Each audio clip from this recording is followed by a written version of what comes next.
you're looking at the big picture of something in its entirety, and that can just be paralyzing to even make a move. You're sitting there thinking, how am I going to get to this final product?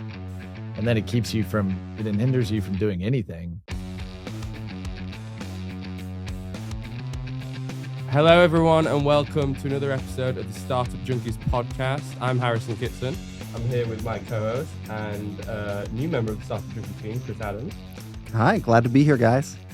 And I'm also here with Gavin Magee, founder of Fayetteville City Lifestyle. How are you? I'm great. Thank you so much for having me. New to podcast, so I'm excited to be here. New to podcast. Well, we all are somewhat, so it might be a rough around the edges episode, but some people like that. It's okay. What we start off with is asking you a little bit about your Genesis story. So where did you start from? What got you here? And then tell us a little bit about Fayetteville City Lifestyle too. Yeah, I think it's a great way to start. So a little bit of, behind the curtain discovery of how I came to starting this Fayetteville City Lifestyle publication.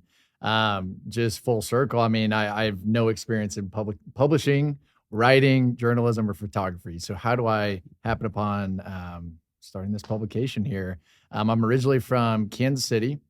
So I grew up with two older brothers, and I was the first in my family to pursue business. So there was in terms of a bowling reference, there weren't many guardrails of hey, maybe you should do this type of business. Maybe you should do that. So I did test my hand at some, small scale physical labor burnout startups growing up in high school with some of my friends. So entrepreneurship was always something I was interested in. I first came down to Fayetteville to visit my middle brother who studied architecture here.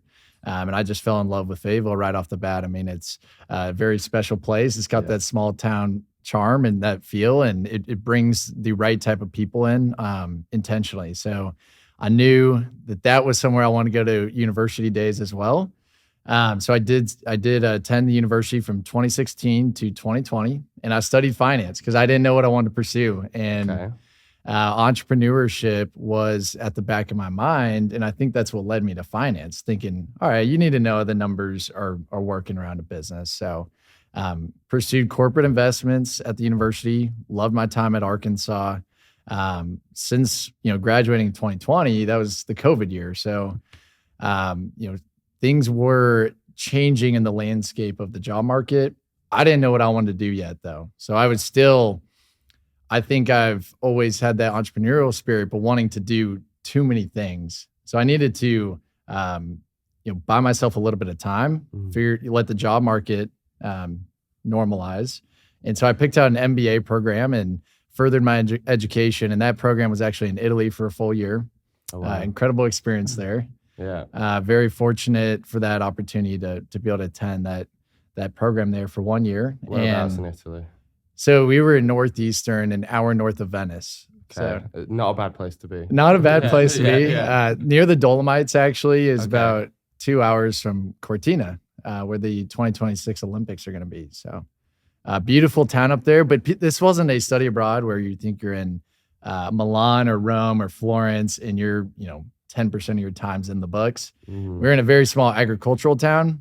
We had tractors going up and down the road on the way to class. So it was a very surreal experience over there. And I began to interview back in America at the tail end of that 1 year program. So I meet a recruiter in Kansas City, where I'm from, and she had heard about Acre Trader, which was a startup company on the square here in Fayetteville. So I mean, it's funny looking at you because I got to spend 10 months at Acre Trader working with your brother, Alex, and incredible team there, incredible experience, one of the most brilliant cultures and minds that are part of building that company there.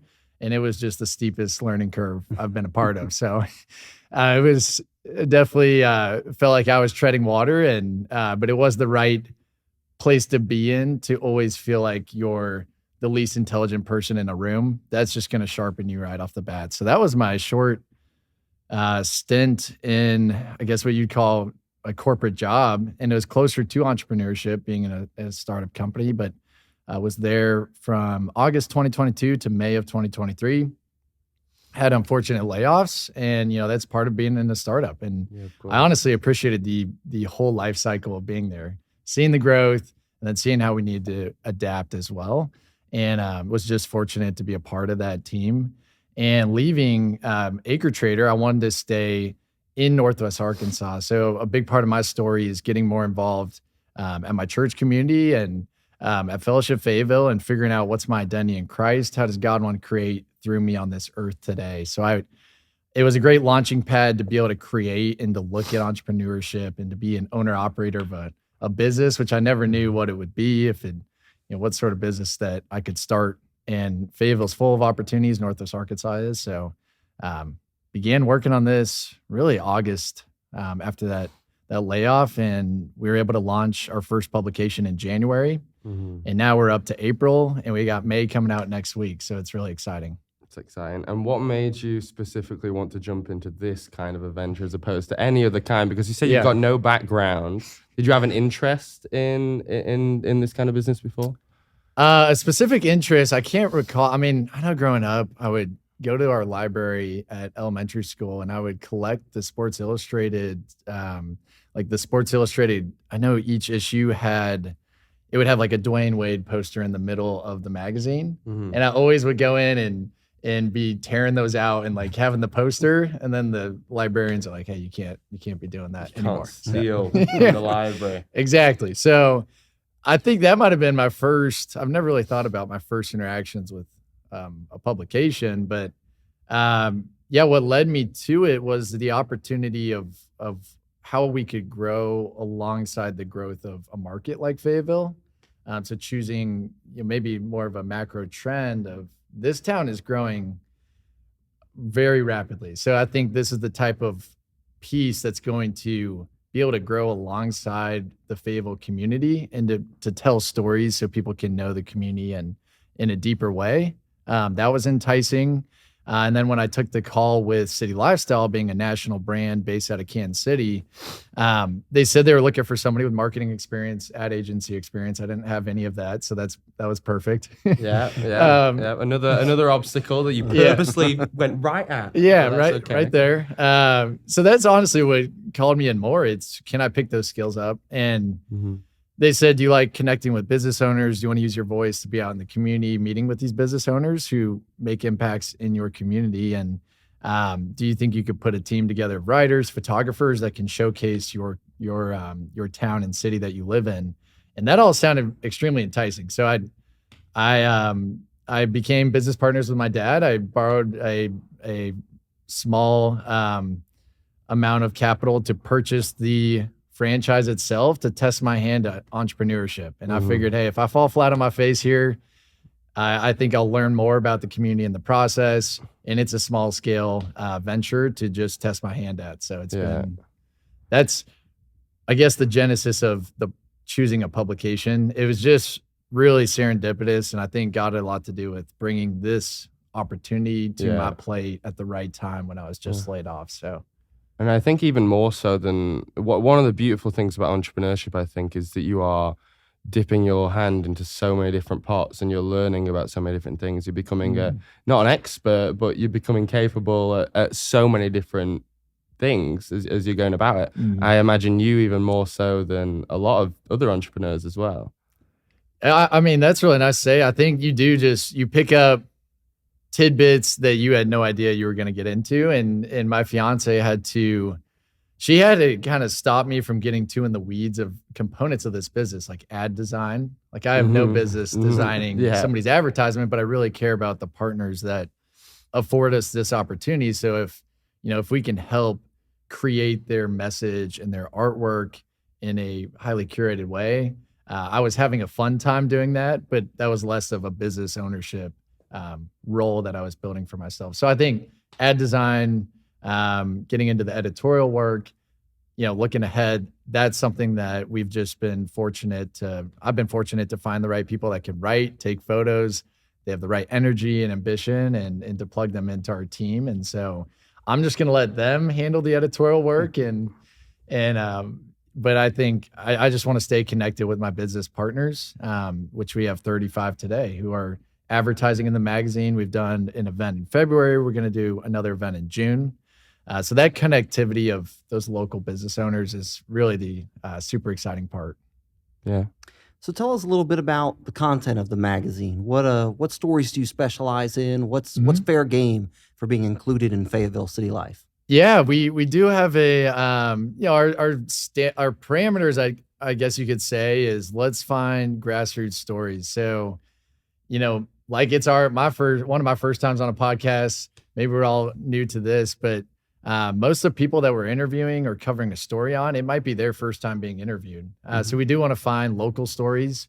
I remember, just to highlight January, I went in because I was looking to recruit businesses to help sponsor and support and advertise in this publication so that we could cover our production costs and send this into the community. I meet with an architect who was, I believe, definitely at the ladder of his career, and was in a small studio down near the Giraldi's area, but really off the trail in Fayetteville. And not quite Giraldi's, but a little bit up in that area there by the trail. And his name was David Magee, and his story's in our January issue. And I go into his studio thinking I'm meeting with somebody that wants to grow their business, potentially wants to market. I set the meeting with him, really looking to discover and learn more about his architecture practice.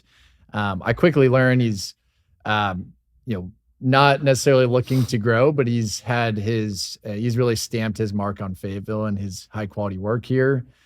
He still hand drafts all of his architecture pieces, which is really impressive, and just really a testament to the work that he does. But he was the right hand mentee under Faye Jones.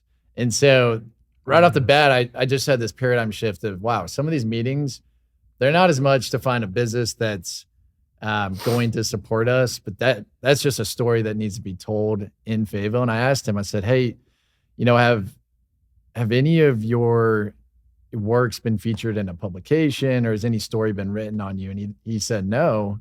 And he said he'd love to show his grandkids some of the work that he does one day. And so to be able to write a piece like that, and that he could show his family and we can give him copies of that, that's pretty on brand with the content we look to find. So we're always looking for stories that can be those grassroots, local, very Fayetteville-esque storylines that really embody the place we live in. So if people have a good local story that's never been told before, they should reach out to you or your team? Reach out to our team. I have a creative director stepping in who has more seasoned experience with managing a content calendar. So she is from Fayetteville, which is awesome. So I'm super excited about her stepping into that role, and absolutely reach out to any of us, because we're all very, we all have an eye out. We're keeping our eyes peeled and sort of a finger on the pulse of what's happening around town, but it doesn't have to be breaking news. It can be a story that just hasn't been told, like you're saying.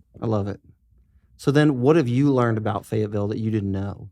Doing 4 issues deep now. Yeah. Well, I think right off the bat, I mean, I kind of knew Fayetteville locals were prideful, but I think they are very proud of being in Fayetteville. So there are very strong incumbent magazines, that publications here locally, media outlets that have done a fantastic job. People are pretty diehard to those publications. But when they see something new come across, they're going to be skeptical at first until you earn their trust with stories like that. So that's important to us. And that's something I learned, is you got to buy into how prideful people are in Fayetteville. And I think our publication resonates with everyone, that we just have Fayetteville on the cover. So we're not going to have a bunch of clutter on the cover. There's not some super fancy name. It's just Fayetteville, and you're going to know what you're getting when you pick it up. So Great. Awesome. Can you tell us a bit more about finding those people that you're talking to a bit? Is it typically people that approach you? Are you approaching other people? Yeah, I originally was approaching everyone myself. So the toughest part was the mental hurdle of not having a publication in your hands. I would run around with a Boulder, Colorado magazine, which was probably a benchmark of one of the most successful markets. It's been a long-standing magazine that's been out for 8 to 10 years now. So I'm taking that to people's businesses in Fayetteville, and they have to put themselves in the frame of reference of, can I conceive, like, can I imagine this here in this town? Is the market big enough? Can I see my brand being effective in a marketing piece like this? And so that was a tough hurdle to begin. And I was going, really door to door of different businesses that I really could picture in this publication. Now, tons of friends and family and just locals helped connect me to, one meeting might be meeting Romance Diamond. And they might say, hey, we know that business owner over there, they would be all about what you're building here. You need to go talk to them. And then it just snowballs from there. So there was a lot of momentum in that sense and tons of people that helped me along the way. That was super impactful. Now I've brought on a publisher assistant, and we sort of have an idea of the right businesses that we think would really make sense and be open to marketing in our publication. And now it's just hopefully getting time with those business owners and seeing if it does make sense for them, because, it's not, maybe it's a no for right now. And really they're interested in a year and a half from now when they maybe have some transition that's already underway. Once that mellows out, then they're ready to take on being a part of this publication. So I think, originally I was sourcing, and now I have an assistant helping me with that too, but definitely very involved in that process. And I suppose also kind of as Fayetteville and Northwest Arkansas keeps expanding and keeps growing, I imagine that the type of people you're going to end up seeing in a magazine like this are going to consistently change as well. Yeah, consistently change. We have a deep log of stories we do need to tell that are very Fayetteville-esque, and we're going to save those for the right time to deliver those and be stewards of that message. But you're totally right. The market's going to change. The people that are coming into our market are going to be curious about Fayetteville. We hope they happen upon our magazine. And what's awesome too is, like I said, we're going to aim to grow with the community. So we're sending out roughly 8,000 of these into the community today. Hoping by the end of this year, that's 10,000, and then just keep increasing incrementally. Awesome. You mentioned business partners and kind of identifying the right ones that would be a good fit for the magazine. What's your ideal type of business that you'd want to engage with, just in case they're listening? Yeah, absolutely. So, I think a good rule of thumb is that I don't want this. I'm always timid to approach a business that is brand new out of the gates, because marketing is a touch point game where you never know. People could track through a QR code or where they're getting a lead from, but it shouldn't be looked at like a Hail Mary opportunity. Like, this is going to 10x my business. So, I'm starting this new concept and I'm going to market right in there, and it's just going to take off. I think it does help to have, a business with potentially 1 year under its belt, and they know what type of market they want to hit. And then they're able to probably have looked at a number of different marketing channels. So, they're vetting us just as much as we're vetting them. It's a two-way game. And do we want to be partners? And are you invested in Fayetteville enough to be in a publication that is just to the Fayetteville audience and market? So I think that's important in finding the right business. That's not to say that, if a business came to this market and has had a successful concept in different places and regions, they probably understand their margins and their marketing strategy. So maybe it could right away be a fit. But then the flip side of that is a business that's been around for longer than a year. Maybe they don't think they need to market because they're like, people know about me. This is a smaller market. I think with this approach though, it's stamping yourself on being invested here. I think it's having a resurgence, print publication specifically, more of a traditional media outlet. We're in the digital age. So it's definitely something that's tough to maybe at first was really tough to convince people on, but now they see how this piece feels different than other publications too. Is it just kind of businesses you're highlighting, or are there events or things that are ongoing too within Fayetteville as well? Yeah, the angle of editorial work is we've really wanted to, when we are going to cover a business, it's so if you own a, let's say like a pet store, and people know you sell pet products, but do they really know that you're a crazy mountain biker and you ride all the trails in Fayetteville? If we can tell a story that people can know you personally and your interests and hobbies, they already know that you own a pet store and you're selling those products. What's really cool is trying to find the abnormal angle of a business owner here locally. where we can tell that hobby in a really clever way and put that in the publication. So then, people are really bought into, oh, I already know that owner, he likes to mountain bike a lot. Let me go talk about that. But it really, I think, is an effective way of drawing on the ethos and pathos of people learning about you as a person invested in the local community, and then what your interests are. And they already know that you sell, pet toys. So that's just a good way to find the right message to tell on a business. And I suppose that is one of the many reasons that people like to buy from local, is that it's someone, it's the person behind the business. It's not just the fact that the business is in Fayetteville. Yeah. It's the fact that it's a person from Fayetteville, from the same area as them, that's taking this venture and growing it, I suppose. Absolutely. And we do have, the farthest business that's advertising in here is going to be Eureka Springs. But outside of that, I'd say 85% of our businesses are all located in Fayetteville, which is really awesome. And that's only an hour away or so, Eureka Springs. Yeah. Although it is a horror. Have you driven down to Eureka Springs? I haven't, but I'm going to go because it's the wildlife refuge. So Turpentine Wildlife Refuge. So Turpentine Creek. I love Eureka Springs. Eureka Springs is beautiful. Yeah. On that little windy drive up. I don't know if you ever take it. You said you've never taken it. Oh, I get so nauseous. Is that the Piggy Trail or? I have no idea where we go because I'm usually in the back seat with my eyes closed like this. Yeah.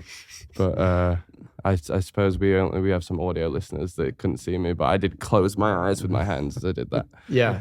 Can you tell us about a few obstacles that you faced, either personally or just in terms of your business as you've been going about it? Yeah, I think an obstacle mentally would be, I was coming out of Acre Trader and had momentum with catching up on financial skills and agricultural skills. So there was a number of avenues that I was looking at pursuing, but again, that's where it was important to learn more about myself and develop myself, which my church community has helped with that and helped me understand my identity and how to create something here locally. But I was having second thoughts in a sense of, shouldn't I be going maybe to work a banking role or in a financial services role? And so that mental block of kind of letting go of what you feel like society would deem that you should be doing, and then pursuing something that's really you feel called to create, and just letting go of, those inhibitions that make you feel like you should be going down a certain path, and then just taking a tangent and testing your hand at something. So that was tough just mentally, I think, in terms of obstacles. Physically was definitely convincing people here locally, hey, we're going to start this publication. It's going to have Fayetteville on it. I know it's Boulder, Colorado right here in front of you, but that was a physically tough aspect there. And I would imagine it takes a lot of vision to be able to cast for them. Like, here, you're looking at Boulder, and here's all the things that are great about it. Imagine Fayetteville. Imagine all the stories we have to tell. Like, that's, you've got to have a good sense of vision and storytelling to be able to convey that to someone and help them see the bigger picture of what it could be. Absolutely. There's so many Fayetteville staples. You think of Hugo's or Maxine's or a number of different locations that George's. There's awesome stories we're going to get around to. And I think the culture is just across the corridor. It's so deep in Fayetteville. Across NWA specifically. So I think content-wise, it's just awesome that we can hone in on one market and get really intimate there with any story in Fayetteville. So you mentioned a couple names there. You're on a podcast, and there's nothing better on a podcast than calling people out. Who do you want that you haven't gotten yet? Oh my gosh. Just in case somebody's listening that's them or connected to them. Is there anybody you're like this person, I want us to feature a story on them? Ooh. Like maybe some listener feature out a story there or can to do be it. an ad partner? Oh, well, you can do both. Hey, call Dream them ad out. partner, dream story. Can I say startup junkie? I'm kidding. We didn't pay him to say that, but No. I did. Oh, you did Before the podcast, yeah. Going on record with this, I think we have a strong coffee culture in Northwest Arkansas, but Fayetteville, I think Arcega's is a great coffee shop. It's probably an incredible story that we want to tell. And I do a lot of coffee meetings, so I'm spending a lot on coffee. Yeah. So if there was an angle there, definitely a coffee partner would be incredible. That's cool. And is that in part for the free coffee? Is that where It'd be a trade. I mean, I'd be open to a trade. To discussion. To discuss. 50% off maybe? Yeah. You can probably figure something out. Something. Yes. It'd be open for discussion. And I love coffee now. I didn't drink coffee till I got at Acre Trader. Well, I might have had some espresso in Italy. And then I get to Acre Trader and they had good coffee. It was Old Pine Roasters. It's good stuff. And became 2 cups a day. Now I'm back to 1, but it's a vanilla latte or something. So. And do you prefer that to the Italian espresso? Ooh, it must be hard to compete with Italy. I know Fayetteville, and say good things about Fayetteville. Yeah, but it is Italy.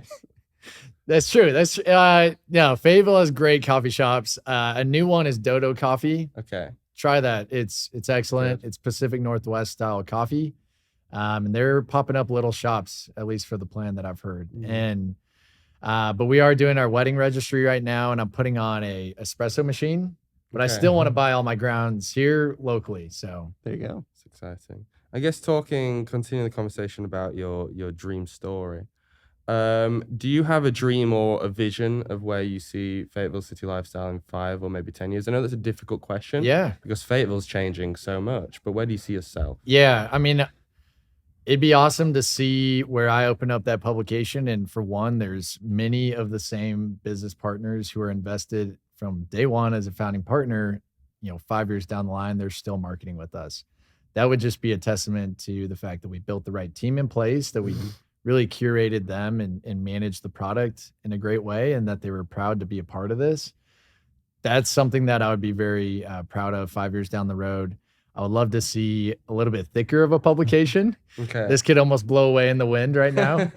But we did start with 36 pages. We're going to be at 44 in May. And that's just, businesses reaching out and thinking that we have something special here. So I think 5 years down the line, I want it to be a little bit thicker, see a lot of the same business partners in there, and to just continue to see awesome organic content being sourced by my team. I think that's a great mission. Yeah. That's good. Is there anything we haven't asked you that you wish we had, or anything else that you want to speak on? You got the obstacles. I figured you would ask obstacles. Other markets, because we do live in NWA is, I guess, fractionalized, but this is Fayetteville City Lifestyle. So what does that look like with Bentonville and Rogers? I want to give a plug to those up and coming publishers, just that, if you were to ask, are you going to expand other markets? Okay, let me pause for a second. We'll cut that right there. Don't actually. Are you thinking? What do you think about these other markets? Yeah, so other markets. The initial idea was, hey, let's get Fayetteville off the ground. Then potentially, if the process seems like we have a good team in place, could we expand and build a team in Rogers or Bentonville? Since then, it's been a good sign to me that I just need to focus on Fayetteville. We have publishers starting now in Bentonville and Rogers, and I've connected with both them. They are awesome individuals, and we're super excited to be able to bring those networks of partners together once they get off the ground to host events. So then we could have our Fayetteville business host in their space all those Bentonville partners with the Fayetteville partners or Rogers partners, Springdale partners. There's not a publisher starting there yet, but I'm sure there will be soon. And so the vision now is for me to just really hone in on this one, not get out of my skis and worry about other markets, which is kind of an alleviating factor. That's good. Do you know when those other Bentonville and Rogers ones are going to launch? Yeah. So I began the process in August. It was 5 months. We launched in January. So, I'd say 5 to 6 months, probably 4 months from now for Bentonville and maybe around the same time frame for Rogers. I just say that difference because she became the publisher a couple weeks after. But I hope, right come fall time, it's going to be full swing with those publications as well. That's awesome for Northwest Arkansas to have 3 publications here. Yeah, and I mean, intimate content in each of those. So Rogers people can relate to their piece. Bentonville people can see what's going on in their town. And I think we can all coincide really well together when we're all just focused on our markets. All right. Well, I think one of the most important things to do then is to give If you want to give your info, let our listeners and viewers know, like, if they have a story to tell, if they're interested in being a business partner, how do they get in touch with you? Where should they go? Actually, just before that, we do have one final question, which we always ask. And it is I should have told you this prior. Okay. We always ask the same question. And it's, if you could go back in time and give your younger self some advice, what would that be? And then after, go straight into telling everyone about where they can find you. Okay. Give me like 2 seconds to let that one marinate. Probably. Okay. I do return to this idea, but it's the analysis paralysis. It's a saying like that, but the fear of you're looking at the big picture of something in its entirety, and that can just be paralyzing to even make a move. Like you're sitting there thinking, how am I going to get to this final product? And then it hinders you from doing anything. I think if I could tell my younger self this, it would be, don't look at the whole picture. Look at the first little step you can take. And I think there's a story about somebody who's walking in the woods, and it's just an analogy for this, but it's like, you can't see where you're going, but when you take one step past that first tree in front of you, you then get a little bit better of a picture. So if you just keep taking one step and improving your view, you're going to get to some end product. You don't need to worry about it at that time. But I think that's been impactful advice to just help you focus on what you're doing each day and to be productive. And that'd probably be my advice. And then, thank you guys for having me on today. Just to give you guys my information. If you have a great story we need to tell here in Fayetteville, you can follow us on Instagram or Facebook, and you can send us a direct message at Fayetteville City Lifestyle. You can also email me at gavin.magee@citylifestyle.com. I'm not going to throw my phone number out there, but I'm sure you can find it. And I'm open to any stories that need to be told here in town. And just excited to continue to get to work and to continue to water this thing so it keeps growing. So, it could be even cool to get an exclusive with, like, I heard there's a new coach in town who's coming for the Hogs. So, maybe someone listening is like, he needs to be on Fayetteville City Life. Yeah, Calipari might be listening right now. Yeah, maybe. You never know. That would be an awesome story, man. That'd be awesome. That'd be really awesome. So, anybody that feels like they have a connection of a story, that helps too. So by any means, we just want to keep being stewards of good stories here in town, and really looking forward to connecting with you if you reach out or see me in person around town. Awesome. Thank you so much for coming on. Dude, thank you guys so much. Thank you.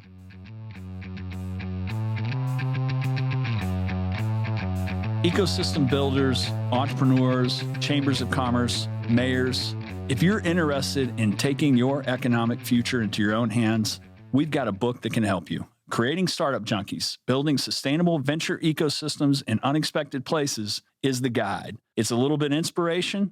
It's a little bit toolkit. What it will allow you to do is take your economic future into your own hands and build a sustainable small business, innovation, and entrepreneurial ecosystem in your backyard. If you'd like to hear more, check out creatingstartupjunkies.com. The Startup Junkie podcast reaches over 100 countries and has had over 100,000 downloads. If you're interested in reaching some of the most motivated and engaged innovators and entrepreneurs on a worldwide basis, give us a shout.